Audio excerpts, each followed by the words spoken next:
আপনাদেরকে শারদীয় শুভেচ্ছা জানাচ্ছি। সম্মানিত সভাপতি শ্রী জয়ন্ত বাবু, প্রধান অতিথি বাংলাদেশ সরকারের মাননীয় প্রধান উপদেষ্টা প্রফেসর ডক্টর মোহাম্মদ ইউনূস সাহেব, অতিথিবৃন্দ, সুধীমণ্ডলী, পুণ্যার্থীগণ, সারা বাংলাদেশ শান্তিপূর্ণ পরিবেশে দুর্গাপূজা উদযাপিত হয় সে ব্যবস্থা আমরা গ্রহণ করেছি এবং একেবারে সার্বিক প্রস্তুতি আমরা নিয়েছি। আমরা আশা করি সনাতন ধর্মের অনুসারীরা অত্যন্ত উৎসাহ উদ্দীপনা উৎসবমুখর পরিবেশে তারা এই দুর্গা পূজা উৎসব উদযাপন করতে পারবেন, পালন করতে পারবেন। মোট 5 কোটি টাকা এই দুর্গা পূজা উপলক্ষে আমরা বিভিন্ন মন্দিরে হিন্দু কল্যাণ ট্রাস্টের মাধ্যমে আমরা এগুলো বিতরণ করব। সমস্ত ছাত্র টাকার অভাবে টিউশন ফি দিতে পারে না, বই কিনতে পারে না।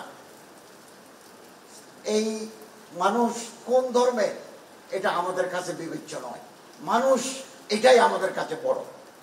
এবং আমি সবসময় এই বিধবা, অনাথ, অসচ্ছল স্টুডেন্ট যে ধর্মেরই হোক আমরা তার পাশে দাঁড়াই, এখনো দাঁড়িয়ে আছি তাদের পাশে, আগামী দিনেও আমরা দাঁড়িয়ে থাকবো, তাদের পাশে থাকবো। সাম্প্রদায়িক ব্যক্তি কোনোদিন মানবিক হতে পারে না। আমাদের যদি মানবিক হতে হয়, সাম্প্রদায়িকতার চেতনাকে আমাদেরকে বিরূপ করে দিতে হবে। আপনাদের প্রত্যেককে, এবং আপনারা যেন আরো কিছু হবেন, এই ঢাকেশ্বরী মন্দিরে আমরা একটা কমপ্লেক্স করার উদ্যোগ নিয়েছি এবং সেটা যাচাই বাছাইয়ের পর্যায়ে আছে, ফিজিবিলিটি স্টাডির পর্যায়ে আছে। এটা করে যত দ্রুত সম্ভব আমাদের মেয়াদ থাকতেই স্যারের নেতৃত্বে, আমাদের মাননীয় প্রধান উপদেষ্টার নেতৃত্বে এটা আমরা একনেকে অনুমোদনের জন্য পাঠাবো।